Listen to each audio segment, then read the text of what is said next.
Yeah, so this is a Dia de los Muertos doll, and I had it out for Hispanic Heritage Month, and also in Mexico they celebrate Day of the Dead, November 1st and 2nd. To that effect, when they mean I don't want to see creepy ad, they really mean I don't want to see a well-targeted ad, because the more targeted an ad is, the more creepy that consumers feel it is. The reason cookies are set to deprecate TBD, soon, maybe next year or the week after that, is because the way we were using cookies and the way we are using cookies are inherently creepy. They're not going away because they're a bad technology. They're just a creepy technology. If I'm running a retail media campaign and my CPCs increase 10%, it doesn't matter. As long as my ROAS or my incremental value, whatever outcome, and I think we should start looking at outcomes, having that data, is that paying for that additional data and insight, is that going to drive incremental value for my business or is it not? In my opinion, the best use case of AI, and this Michael Shue from Kroger told me this one time when I was talking to him, is that if I buy bacon, I want to be recommended paper towels. It won't be a podcast for digital advertising if you're not going to cover measurement, which is why our guest today is the expert on measurement of digital advertising. Please welcome Jeffrey Bustos, VP of Measurement at Interactive Advertising Bureau. We are really glad to have Jeffrey with us today. And I'm really excited about the fact that Jeffrey has been a digital marketing practitioner in an earlier life. So he understands both sides of the table. On our show today, we're going to talk about privacy and regulation, of course. We're going to talk about the challenges in measurement today, specifically focusing on CTV and retail media measurement. And we're going to answer the most important question. Just because something can be measured, should you measure it? Watch the full podcast on YouTube. Welcome to the Lost Party Cookie, the podcast where we discuss the future of digital advertising, big tech, and marketing for those in tech but are not techers. I'm your host, Sandeep Ramesh, ad sales leader, marketer, and investor. Great. We are so happy to have Jeffrey on the podcast. Jeffrey, welcome to the Lost Party Cookie. It's great to have you there. Great to have you here. How are you doing? I'm doing great. I'm excited to chat with you today. So, yeah, thanks for having That me. is that is a very interesting doll you have at the back that I can see. Is it significant or is it just a doll? Because it looks really interesting. Yeah, so this is a Dia de los Muertos doll, Okay. and I had it out for Hispanic Heritage Month, and also in Mexico they celebrate Day of the Dead, November 1st and 2nd. So I still have it up, and yeah, I saw it online a few years ago, and I thought it was really pretty, and I wanted one. So yeah, And you have some special sweets that you get for Day of the Dead, or a special something special that you make for food, if I'm not wrong. Yeah, there's special foods, and there's also like a send off to like if you lost any like of your pets. Disney did a whole movie on the send off of the pet stuff, and then it's also interesting that each region has their own celebration and their ways of doing it. So not everywhere in Mexico do they paint their face. Sometimes they have masks that they use, and the masks are very different depending on what region of Mexico you're in. Okay, let's start from the beginning. I want to know, everyone, Jeff, has a childhood story that that they remember really well. My question to you, my first question is that do you have a childhood memory or a story that has left a lasting impression on you that you felt has shaped you the way you are?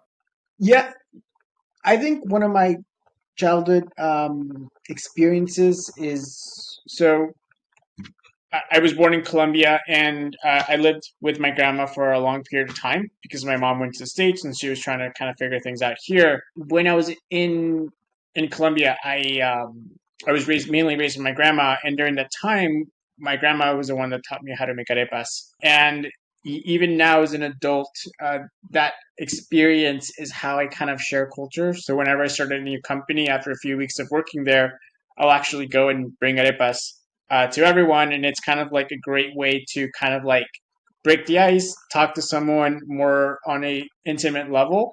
Everyone loves arepas. Arepas are like some sort of like I use a lot of cheese. I use like an insane amount of cheese in it, so they're very cheesy, kind of thicker tortillas. So yeah, that's been a great childhood memory that I've continued on. And arepas were actually how my grandma used to make a living when she was raising my mom. So they're definitely have a strong place in my That's heart. So great. yeah. That's amazing. Do you still visit back Colombia or Mexico or wherever your family is still there? Yeah. I still go to Colombia. I'm actually going to be going in March for March 24th. My sister had a baby. He's a year old. My cousins have had kids. We have not had a reunion post them having kids. So we're all going to get together next year in March. And it's going to be weird seeing all my cousins as adults instead of us being the kids that were running around. So, but it's going to be fun. I understand the feeling. Moving on to your life in the States and then your career as well, there's usually a turning point in people's careers that sort of catapults them into doing what they do for the rest of their lives. I don't know if you've reached that yet, but can you remember any turning point that sort of put you in the path that you are on right now? I would say like two turning points. So I don't have, I studied philosophy in college and I really wanted to work in New York. So I bought myself a book on SEO and Google Analytics, the famous book in Google Analytics that was published like in 2008 or something. And I kind of just like read everything. And I think kind of like my continuous drive to learn and the fact that I don't think that I know everything. I just think that I'm really good at asking questions and always being open to learn. And then I would say the second one when I was at my last job before the IAB that I guess catapulted me to the IAB. My boss, Mebril Francisco, she definitely kind of like empowered me to kind of like one. She let me do a lot of really fun, innovative things that were the reason why the IAB wanted to hire me. I tested identity solutions, set up data clean rooms, CDPs, updated data taxonomies, and not only that, it was also really awesome to kind of have a female Latina boss and kind of like have a diverse team, which you don't get a lot of diversity within tech. So yeah, I think those two key events kind of like really set me up to where I am today. Amazing. Amazing. That's a good segue to going deeper into our topics for today. And I wanted to start with, and you mentioned measurement and privacy. I want to start with the privacy element of it. And before getting into sort of the details of privacy, I wanted to sort of talk a little bit more about the consumer aspect of it. So, and I've been talking about it quite a bit. If you see my YouTube channel, essentially today what we see is that post third party cookie deprecation, or whenever that happens, we are going into a privacy safe world where every all measurement and all documentation etc needs to be privacy safe. If you ask a consumer or a layman or a layperson on the road and ask them what do they mean or what does privacy mean to them, they would say, I don't want to be tracked by creepy ads, right? So that's literally the most common definition of privacy. To that effect, when they mean I don't want to see a creepy ad, they really mean I don't want to see a well targeted ad. Because the more targeted an ad is, the more creepy that consumers feel it is. I mean, that's my experience. You can correct me if I'm wrong.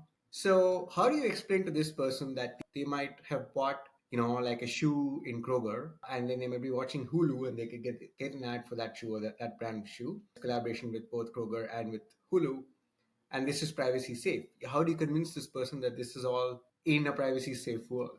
So I think that I think consumers are somewhat right, and the reason cookies are set to deprecate TBD, soon, maybe next year or the year after that, is because the way we were using cookies and the way we are using cookies are inherently creepy. They're not going away because they're a bad technology. They're just a creepy technology. And I think that it's really important to ensure that we provide a real consumer value exchange. And relevant advertising we should kind of set the bar a little bit higher because we should be able to differentiate relevancy with personalization. So me as a consumer, if I'm just looking at shoes to buy, I don't need you to tell me the exact shoe that I was looking at. You could just be relevant in it, and I really like how Google's approaching it with within Privacy Sandbox. It's like you're gonna be part of a cohort, and we're gonna have relevancy. And then when I do provide you, and you have earned my trust, and I give you that first party data in the form of an identifier, that's when I'm like, yeah, I kind of want that privacy, like I love when Amazon, tells me when to buy certain things. I love it when Amazon says, hey, you usually buy these products in your grocery store and it makes my grocery purchasing easier. And I think that's a good value exchange. So I think that's kind of like a balance we have marketers kind of need to move towards too. So it's a little bit it's kind of and I think the issue of consent also takes a big part because there's maybe certain parts of your data that you may not feel comfortable with an advertiser having, and then it also depends on like the brand. I love Nikes. If you ever see me on stage, I probably have some sort of Air Jordan on, and I will give Nike all my data. Like I will fill out their surveys, and I will do anything. And I'm on the Nike app, trying to get the sneakers because I have strong brand loyalty. Not only that, I have a lot of trust to how Nike is, but maybe some other brands, I'm kind of like, let's not have that close relationship yet, and I'm fine to be shown relevant advertising, but it doesn't need to always be personalized. But tell me this, how do consumers care whether it's first party or third party data, especially when first party data can go through clean rooms and literally be used across multiple partners? Like, how do they care with what it is? And a lot of like state legislation, a lot of privacy changes are moving to allowing the user being able to delete their data and have control of their data. I do think that it is a very complicated topic, and I talked. I was at I did a guest lecture this week at Baruch, and it was really interesting because 22, 24 year olds, they had a really strong understanding of privacy compared to like another person. And and it was interesting because they kind of have grown up with this and they understand. I was asking them like, when do you give consent? Are you okay with this type of consent? And it was really interesting because you know since they're much more digital natives, like we grew up with technology exploding, like the internet came to life when we were growing up, but they were born with the internet already existing. And it's really interesting how they view consent, even on the ability to say, it's not just like, hey, I should have consent for you to advertise to me, like use my data to show me personalized ads. Some of them are even saying you should get consent if you're doing contextual targeting, even though you're not using any of my PII data. The mere fact that you're using the context in the website that I'm visiting, I should have consent on that. Whereas a lot of the other ones really saw the value exchange in having that relevant personalized advertising. And a lot of them were like, I really enjoy having been shown products and the discoverability aspect of advertising that data provides.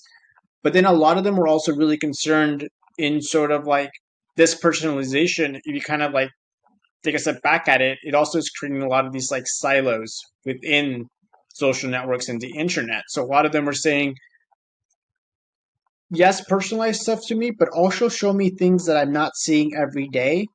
Otherwise, we're all just going to become very tunnel vision. So I think it was interesting that, and these were non-advertising students. So I think it's interesting to kind of see how maybe different generations view things depending on how they've been immersed. But yes, I think for people that are our age, it is a much more difficult conversation, and they probably don't understand it as well. Somehow, I feel we haven't seen the end point of regulation here. I think there's more to come, but we leave that for another day. I wanted to get a little deeper into your area of specialization and your area of expertise, actually, on measurement. And I think the reason I wanted someone like you, especially with the experience at IAB that you have, is that on this podcast, uh, really measurement underpins all of digital advertising, and I really wanted to have someone who is, the best at that. And towards that end, my question to you is that what do you think today are the top three challenges in measurement in digital advertising broadly? And then we'll go a little more deeper into CTV, retail media, etc. But what do you think are the top challenges? One, I think that the biggest challenge is that we've lost a lot of the identifiers. So a lot of our measurement is not really, we're moving from a lot of deterministic data to probabilistic data. Multi-touch attribution just can't be consistent. But I would also kind of say that like a second problem is the fact that like we've enabled this like obsession with being able to track every single metric, and we have so much data. I think sometimes we have too much data, and when you kind of think about it, without signals going away, we should really focus on like, what are the key metrics. And, as advertisers, you should always just have one objective. You should have one thing that you're messaging. You should have one theme. And a lot of times with measurement, we want to measure everything, and you can't measure everything at the same time. So I think that that's a second problem that we're not really acknowledging, that maybe losing some of these signals and maybe losing the granularity of measurement might make us really focus on like what's actually important to measure, not all these vanity metrics. Uh, if I'm running, especially within retail media, if I'm running a retail media campaign and my CPCs increase 10%, it doesn't matter. As long as my ROAS or my incremental value, whatever outcome, and I think we should start looking at outcomes. What is that outcome that's happening? And that's not just in retail media, in other campaigns, I don't think that, the vanity metrics we've been obsessed with really do matter, especially when we kind of think about our overall objective. Yeah, I think the proliferation of metrics is partly because there are different actors in this value chain, so to speak, and each one of them has their own metric to deliver. And then there is an endpoint, which is the advertiser's endpoint. So I get that. But any other challenges from a technology standpoint, or from how to make this easier for a marketer standpoint? Has marketing become more efficient over the last 15 years or 10 years? Do you think it's become more efficient? It's become more efficient. And yeah, I think, the one problem is that like loss of signals will make measurement more difficult. There'll be more lagging. We will be moving to econometric models. That we may not have that deterministic data. We'll be relying more on probabilistic data, and we would be having to. I think with MMM, I think MMM has a lot of potential. I think AI is going to make MMM better, especially when you think about chaos testing, which is something that isn't done in MMM models. But like after COVID, I'm like, we should start doing chaos testing for MMM and being like, Explain this to someone who doesn't know what chaos testing means. so it's like doing a test, saying like with the scenario, it's more of a developer thing. Like if you're a developer and you take out a new product and you do chaos testing to say like, can it withhold chaos or anything that goes wrong, or if something this goes wrong, how would it react to that? But I think with MMM, one of the main criticisms is that it's a little slow, it doesn't move fast. And during COVID, everybody's MMM model just kind of was useless because like everybody was buying computers in April, and no MMM model could tell you where to put money, because we all needed to work from home. Or like, I increased my internet speed because now there was multiple people in my household that had to use internet at the same time for work. So, I think AI will make the ability for us to test possible macro and micro scenarios within not just advertising but as a whole, and being able to say like, how should we react based on these different scenarios. So I think that technology will solve a lot of, especially if we rely more on probabilistic data. The evolution, the advancement in terms of generative AI and synthetic controls and synthetic data are really going to help us continue to have really good measurement. But we still need to, as we look into AI, generative AI, and any of these things, we want to make sure we're reducing data bias, which is also a concern. Because if you have less data, then you're like, and it's not perfect, then you're like, you want to make sure that you're not inputting too much bias into your data models, which I do think that I don't think there's any AI solution today that does not have a concerning amount of AI. Sorry, of data bias. Understood. Okay. We'll do a deep dive on AI a little bit later, but let's go a little more deeper into measurement. So let's start with CTV, for example. And I'm going to focus on CTV and retail media because those are the largest growing pies in the advertising market for the next 5 to 10 years. Um, what is the best technology today to measure reach reliably on CTV? Let's start with that. I don't know if I can. I don't know. There's like a best technology that exists. I think that there's a lot of really interesting new technologies that are looking not just at your reach and frequency, but they're able to understand what is your target audience and use, various weighting and other data bias minimization techniques to ensure that you're really understanding how consumers are viewing your ad and which demographics, beyond just demographics, like actually inputting your audience data would be really helpful.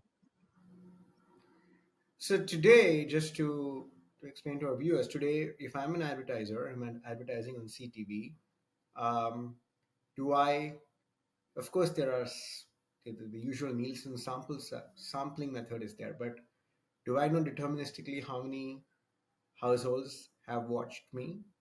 So, as a starting point, is that possible today? So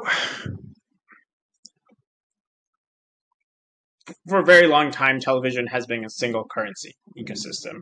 And a lot of the debates right now is like, what is the currency in which we should look at television? And when you think about it, the first thing we need to do is talk about identity and ensure that there's an identity resolution that you can match all these data points. And I think identity is incredibly important for that data matching, especially with data clean rooms or any sort of data collaboration, having a strong identity. And then the second thing that where the debate really gets interesting is what are you counting, which is also really difficult. And then how are you counting it? So like, are you counting at the household level? Are you saying P2? Are you saying P1? There's a lot of different ways in which things are being counted. There's obviously the continuous conversation of quality content, and just quality, not just in CTV, but in everything. Like quality data is such a vague term. So then I think kind of using those, then you can start to understand the different cross-platform currencies. And I think a lot of the new technologies are actually cross-platform because consumers are cross-platform. Like, well, I don't have cable, but my sister has cables, and she goes between having watching television on cable and then just going on Netflix or Disney, or even going, sometimes she will just watch that cable show on her phone through their CTV app. So I think it's really kind of understanding. So, and then I think when you look at the technology, you want to make sure it has the ability to measure different viewing sources, and that's where a lot of the new technologies, it can look at the quality, it can dedupe the audiences, and that's where identity resolution is really important. And I think deduping of audiences is a problem that's not just on CTV. We'll talk about it in a little bit in other places. So I'm giving you a really good politician answer by not telling you which is the best solution, but just kind of like things you want to really understand. And then once you kind of see like what the different things you want to be measuring, you also want to understand how is the person being measured, what is the speed, and how are you delivering this data. Now, let me not put you in a spot by asking you which is the best one. I'm just asking today, is it possible for an advertiser to get a deduped version of all their reach across multiple mediums? Is that even Does that even exist at all today? I think a lot of new currency solutions are getting pretty close to that. That can Okay. unlock can provide you metrics and understanding the universe, understand Q viewing, looking at persona measurements, everything you need, not just from a linear TV, but for also from a CTV perspective across multiple networks, cross platform. I think a lot of technologies today get pretty close to it. Yes. Okay, cool. So we'll get to. I'm assuming soon we'll get to a place where at least from the first level, you will have a dedupe reach across. You will be able to see and measure dedupe reach across multiple different platforms that people are using. That's stage one. My second question to you is that eventually, can marketers run CTV like a performance medium, which is that they know that they don't have to know Jeffrey, but they know that somebody watched CTV and then somebody went and purchased their product and they can make that connection. No, no, because I mean, maybe with CTV you could, but if you think about the level of creepiness we would have to do that across everything, like you could do that within a closed ecosystem. So you do that, you can say that like if I watch something at a publisher and that publishers were using retailer A's data, then you could know that, or if you're using some other There are things. there are solutions in the market that came today that you can run television like a performance medium using their proprietary technologies, IP data, and they can actually determine whether somebody watched a CTV on any platform and then made a purchase. You could, but one, I would highly doubt that that is 100% deterministic.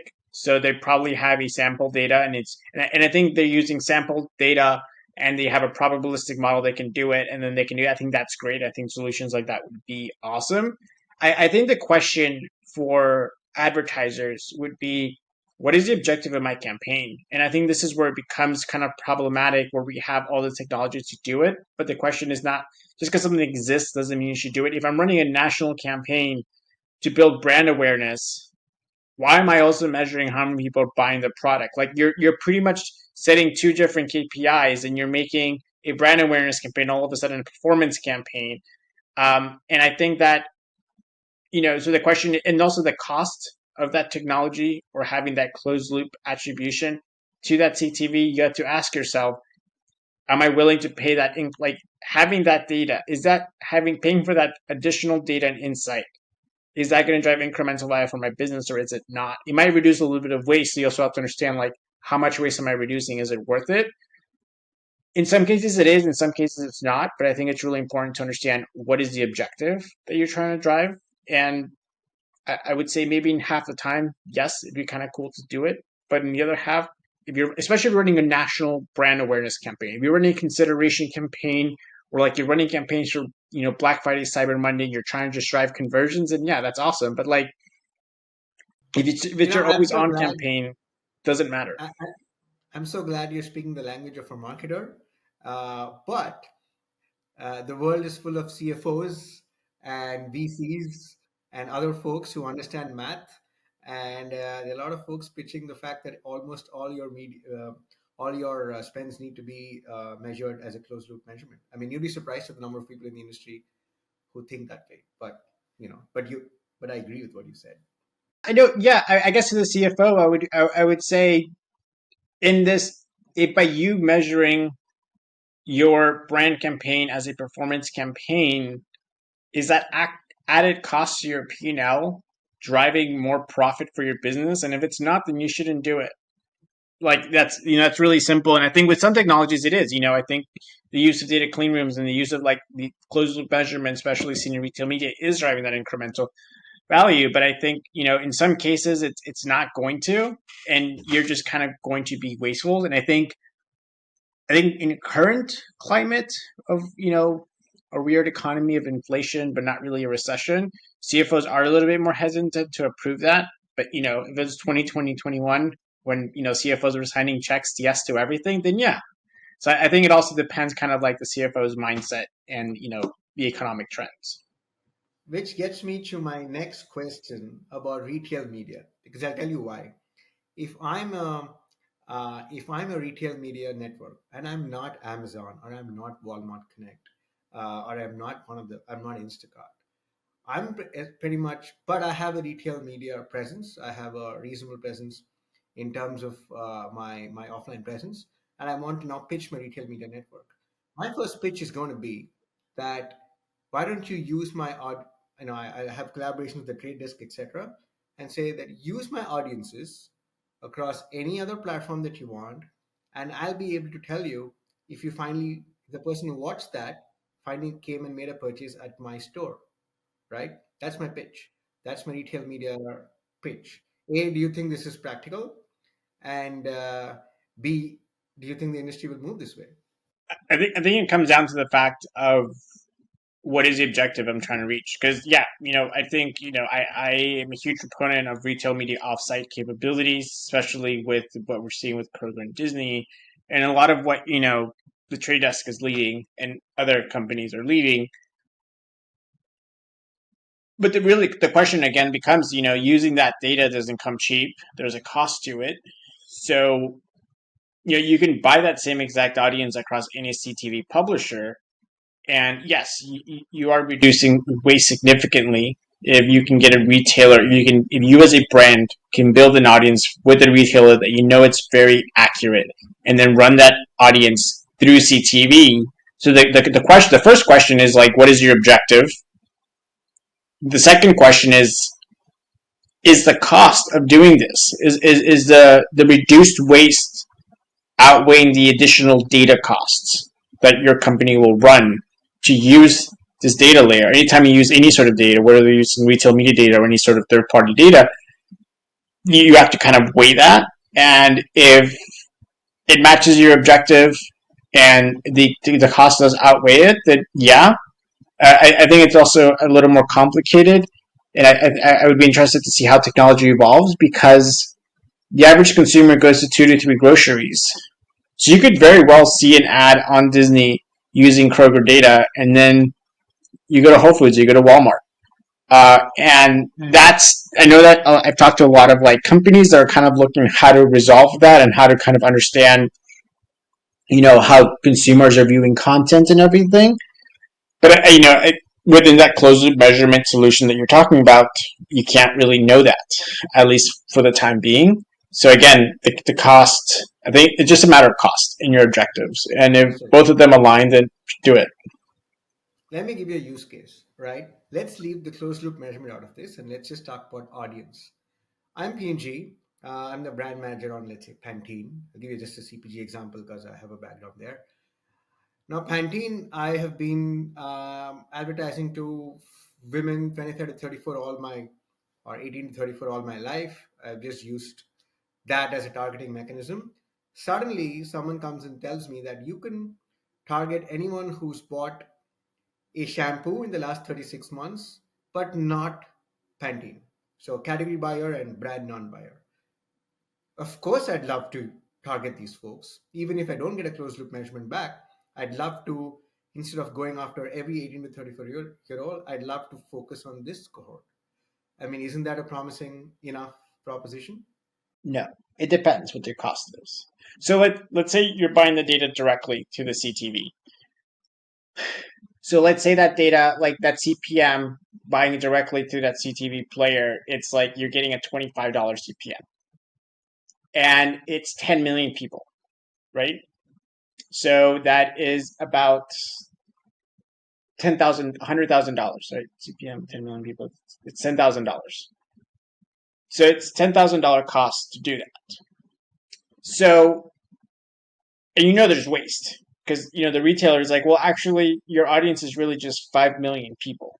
So 50% of that is waste. Like, you're not reaching your consumer, and you're also just reaching people that are going to buy anyway. And you're like, okay, cool. So the question becomes, if I'm paying $10,000 to reach 10 million people, the additional cost of 5 million has to be less than that 10,000 to make it worth it. So it all comes down to the cost. So if I have to pay a $45, let's say I pay $50 CPM on 5 million people, sure, that's $2,500. I think that's 25,000 instead of $100,000. That's great. I will do it. If I have to pay double and I'm paying, let's say, $12,000 for everything, then no, you shouldn't. So I think it really becomes, what is the But cost then benefit? the supplier of the audience would price their offering in a way that will make sense, right? I mean, why would they price it at a cost that doesn't make sense for any advertiser to buy it? Long term, yeah. Long term, you know, Thomas Smith, supply and demand, yes, things will level out. I don't think that they are leveled out right now. But yeah, I think Yeah. long term, over long term trajectory, things will weigh When out. there's enough, when there's enough supply and every single retailer is forced to become a retail media network, this could be a reality. I mean, it's possible. Um, just a just a little bit going zooming out of the measurement piece and putting an advertiser hat on. A lot of marketers are watching this podcast. Let's say I'm a CPG advertiser, um, and then there are these there's Amazon, of course, 70% of the market from a retail media standpoint, and then there's Walmart, and then there's Instacart, or whatever the top 3 or 4 are, and then I have relationships with the likes of Kroger, Albertsons, etc., through my sales teams. And then there's this humongous long tail of retail media networks that all are coming and pitching to me. How do I prioritize what I go behind? What kind of resources can I put behind? I mean, how big a team can I even build? Because each one of them is a walled garden of its own. There seems to be no single place that I can go and advertise across. Yeah, so I think if we tend to take, if we kind of look at Google, Microsoft, and Yahoo in the beginnings of search, you know, it was interesting because they were all competitors, but they all understood the importance of scalability. They all had, there were slightly different things, but I could run a bulk sheet and I could upload my bulk sheet to Sky or DV360 across all of them, and you could activate it, and it was really nice. It was really quick. And then if you think about social platforms, where each of them have their own creative specifications, measurements, and everything, where I don't have the resources to run every social platform, even if my customer is there.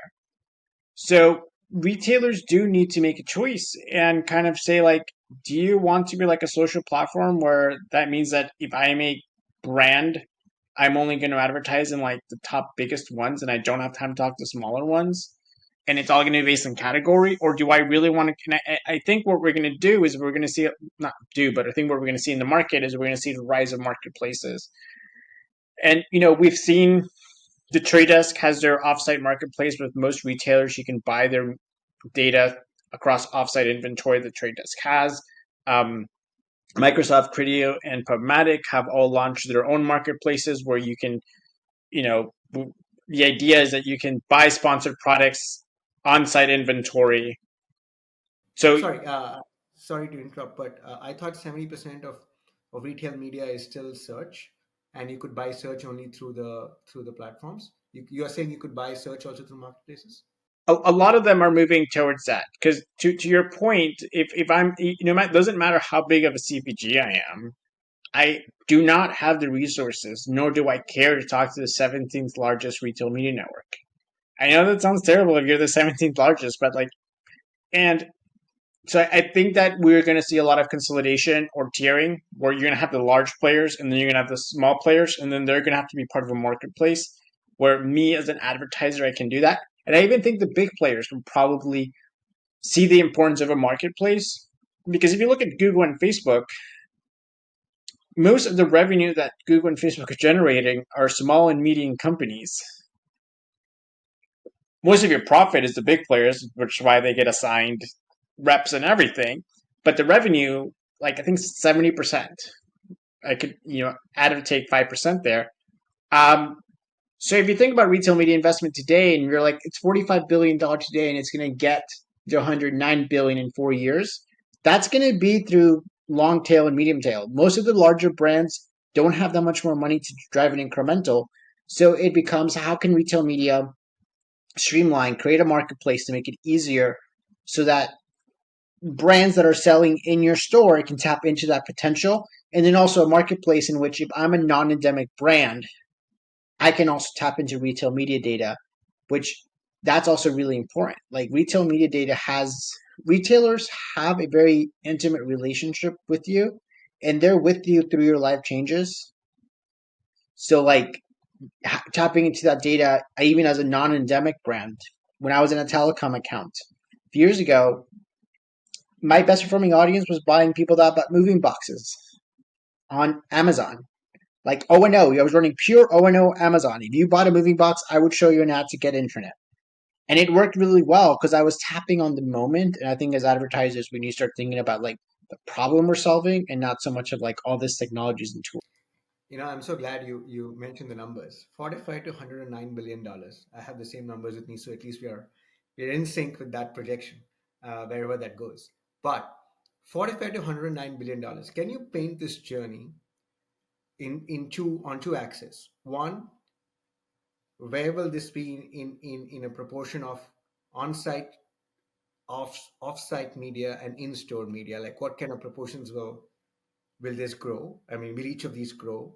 And then two, and a most basic question, where will this money come from? Like, is it going to eat up from other media or is it going to be cost of sales? So let's start with the first question. Like 45 to 109, how will this split between on-site, off-site, and in-store? I mean, I think that's getting those breakouts right now. I mean, right now it's very much on site. I think offsite needs to prove its value. I think to what we're saying, the market needs to stabilize on the prices a bit. Companies need to see that value of doing that. And when we think about that, one, retailers moving into next year, yeah, we're increasing 25 or 28% depending on like what study you see, but like that increment is going to be based on you having to prove incremental growth for that brand. So like this sort of like golden era of retail media where you're just going to get money because you're a retail media network is over. Uh, so I think that's where, the retailers that can prove that performance. And then if you can prove that performance across a specific platform is really important. And then you as a brand, if you think about where the dollars are coming from, if you kind of take a step further and think, what is the organizational impact of from a $1 billion to $45 billion industry within like 5 years, which is insane. That impact organizationally has to be kind of chaos. Brands right now are kind of getting together and be like, okay, hold on, let's slow down a bit. Let's organize ourselves internally. So I think that you as a brand, if you have that organizational mapping and you're breaking down the silos, and you get a JBP where a retailer is like, I want you to spend this much on each of these different platforms. You as the brand, if you come in knowing every single part of it and not just knowing the silos, you can be like, actually, I've seen that CTV actually drives more incrementality for me. So I actually want to, I'll maintain my overall investment in retail media, but I would move some of these dollars to this, some of these dollars to that. So I think that's where a lot of brands should start navigating, and I think retailers need to start thinking omni-channel. And when they're delivering these JVPs, they're negotiating in a way that they are essentially understanding the growth of each of the brands, and then providing a recommendation that's actually going to drive growth. Okay, fair enough. I've heard a lot of accusations of Google search or search in general of essentially being a media, one of the few mediums that does not add brand value but has sucked in a huge amount of investments. So, compared to, let's say, Instagram or YouTube, where there's a certain impressions that's delivered and a certain amount of brand value delivered, Google is just rent seeking. And the same could be said of retail media if they don't prove incrementality. So, like there's a huge amount of money that's going to get sucked from upper funnel mediums. I mean, I don't think people are ready for that. What do you think? Yeah, no, I mean, I would disagree. I think I started in paid search, and there's definitely value in brand search. Investing in that because conquesting is definitely a thing, especially maybe you could argue that in the beginning of search where consumers didn't really know, but now consumers are really looking at choice. Consumers understand Google's paid search thing, so they are kind of like, conquesting does exist, and maintaining that brand messaging is really important. So, and I would say within, I think there's been tons of data. I can't recall it right now, but that they are saying that like if you're not in the first page of most of things, like 70 or 90% of the sales happen from the first page. I think 90% first page, and then like 70% of those sales are like first three or like the first line, in which most of them are ads, some of them are organic. So I think that it's really important. I think sponsored products is still really relevant, and that's, I mean, if they weren't, brands would not be investing as much into sponsored because, as you said, there's other places to advertise in retail media, but it continues being where brands are like, if I have an extra dollar, that's where I'm put my money. Cool. Another topic I'm really, really excited about, and I know you've spoken about this in the past, is AI, of course, and Gen AI, but specifically Gen AI use cases in retail. So, can you talk us through some of the use cases that you think are going to happen, play out in the next few years? I So, in my opinion, the best use case of AI, and this Michael Shue from Kroger told me this one time, and I was talking to him, is that if I buy bacon, I want to be recommended paper towels. And I think that's great. I mean, that is the best use case of AI. Like, I think we all get, sucked into this, the cool, glamorous idea of AI, but it's like, how can I make consumer decisions easier? How can I solve problems in anticipation for the consumer? And I think that's kind of really exciting, like AI seeing what you're purchasing, looking at other people's purchase, and then recommending products for you. And I think that's where there's a huge value exchange. Or, recently, Chicory and Albertsons did this announcement that, like, if you're looking at a recipe, you can automatically buy that product.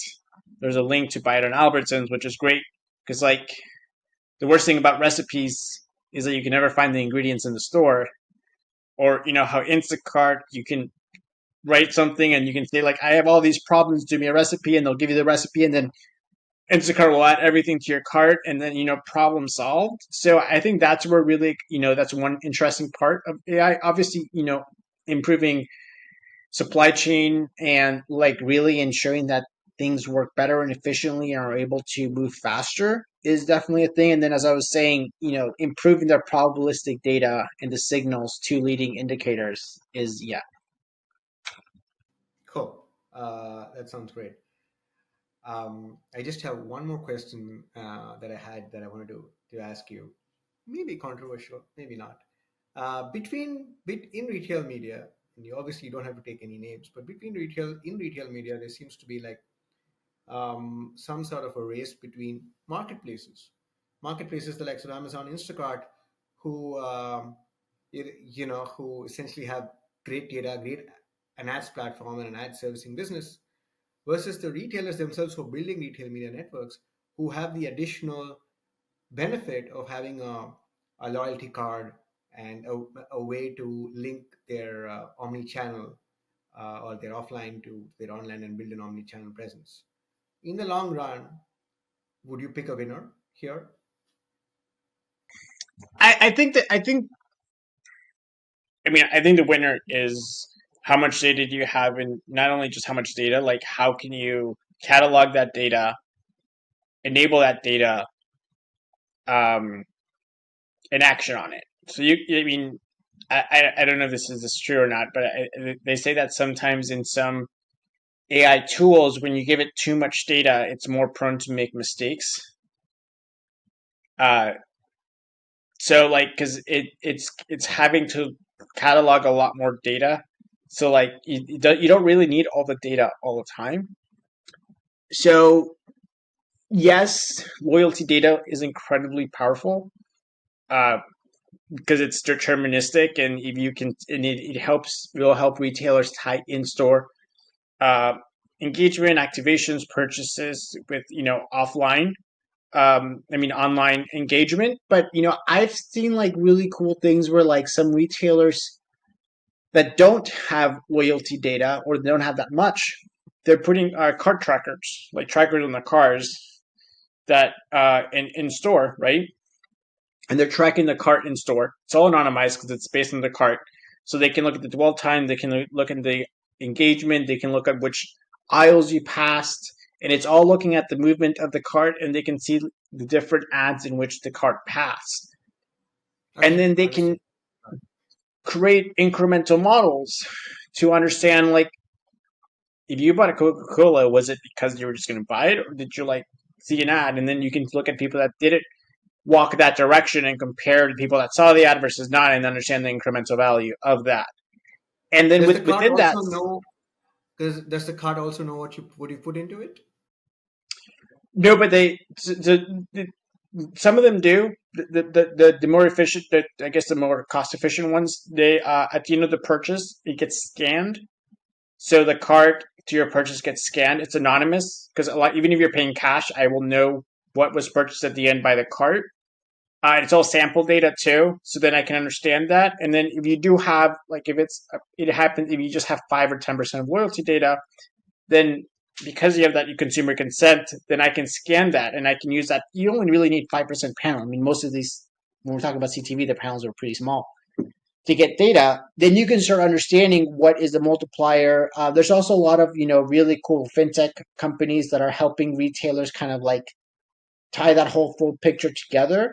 So I don't think that like loyalty data is incredibly powerful. and it's probably the fastest, most cost efficient way of getting deterministic data and being really accurate. But just because you don't have a lot of first loyalty party data doesn't mean it's the end game. I think it's like how can you be resourceful and find means and act to get that measurement and be accurate towards it. Cool. Amazing. That was great. I mean, I got a really good sense on where we're going in retail media and what measurement is going to be like going forward. And I think a lot of the practical ways to look at it is literally just because you can measure doesn't mean it's cost effective. So that was really good. Thanks for that. We have a last segment, and it's our most fun segment. It's called a crystal ball. And all you need to do is I'm going to ask you a bunch of statements. And you're going to say true or false. This is essentially projection into the future. So I want to put on your future your crystal ball hat, and then you can talk about this. So first up, Amazon will be the second largest advertising company by 2030. It's currently number three. So will they overtake Facebook by 2030? I can't comment on any specific companies. Okay, got it. You can comment. I have a lot of these. All right. Uh, okay, so let me ask you something on. Retail media will become the second biggest investment by 2030. Okay, retail media will become the second biggest investment in 2030, overtaking social media. Yeah. Okay, cool, great. Um, this is interesting. The remote control, or most remote controls, will have a buy button by 2025. No. You And the think reason that? for that is that we are thinking of technology based on the way we use technology today. I think there won't need to be a buy button because you can just buy it. Me having to click a buy button creates a huge hassle. Like, I think technology, I don't know if you ever saw the movie Her, but it's going to be like that. Like, I just see something and it's going to be a wave of a hand. It's going to be something very easy. A button, having to find a button in my controller. Also, controllers don't have any buttons nowadays. The least controller, the beast buttons are better. So I think it's like the easiest way that you can possibly buy something will be how you buy it. But yeah, the ability to buy something immediately, yes, but I don't think it'll be a button or remote control. Got it. I initially had a brand name here, but I'm going to change it to the category. Social commerce will create a splash in the US market. Yes. And I'll take that a step further. It'd be a little controversial. I We have an obsession with super apps in Western countries, and there's not a single Western country that has a super app. Europe doesn't have one. North America, well, the U.S. and Canada don't have one. Asia has one. Um, Africa has one with Jumia. Latin America has three with Rappi, Mercado Libre, and Falabella. And the reason is that they were looking to solve a consumer problem. They weren't looking to create a super app. So we would know the super apps in Asia started because when they first launched the phone, the UI sucked. And if you were an app developer, you needed to create an app that everything lived within the ecosystem because you wanted people to use the app. In Latin America, our financial system across most countries isn't really advanced or technologically modern, so it creates the necessity getting a bank account is really difficult. The amount of poor people that don't have bank accounts in Latin America is much higher than in the U.S. Like in the U.S., it's pretty easy to get a bank account, especially debit. So that was a need that had to be solved, and that's why there's been a huge growth in fintech. And right now, Mercado Libre is 50% of their revenue comes from fintech. Like if you were to look at that at the size of Amazon, they would essentially be twice the size of Amazon, which is insane. And I think that the super app in the United States and Western countries will be based on discoverability. And I think that's where social commerce will reign. Well, there's only one platform that's doing now, so let's see where that goes. Um, there will be a seamless single view of all retail media networks by 2025 for an advertiser. I don't know if there'll be a seamless view, but I think there'll be more marketplaces to allow you to buy multiple retail medias. Yeah. Okay, I know this is your favorite, but I'm going to ask you anyway. Automation, the likes of Advantage Plus and Performax, is the future of digital advertising. Transparency is the future of advertising. You know, It's a with so everything that I've been pushing at the IBs about transparency, with measurement guidelines, we pretty much told retailers like, hey, you can have your secret sauce, just be transparent in the definition, methodology, and be consistent. cool. No black boxes. Message heard. Okay. Um, this was interesting. I heard this somewhere. By 2027, we will actually have AI shopping bots that will shop for us. No, I think people like chopping, but I think that I think there's a huge missed opportunity in subscribe and save. That if I can get shirts shipped to me that I know the brand and like AI can just choose the shirts and then they would be like these would be the shirts and or certain things that you don't like. I use to subscribe and save for like everything if it exists. Um, like my running socks. I wish Sakani had a 6 months. Sakani, if anyone from Sakani or Brooks or Nike is listening, if I could do 6 months subscribe and save where you send me a bundle of 12 running socks, I would do it because I don't care about. It's kind of a hassle. So I think with some things that consumer just want bought, but I think with other things, AI would probably make the decisioning discoverability of things easier.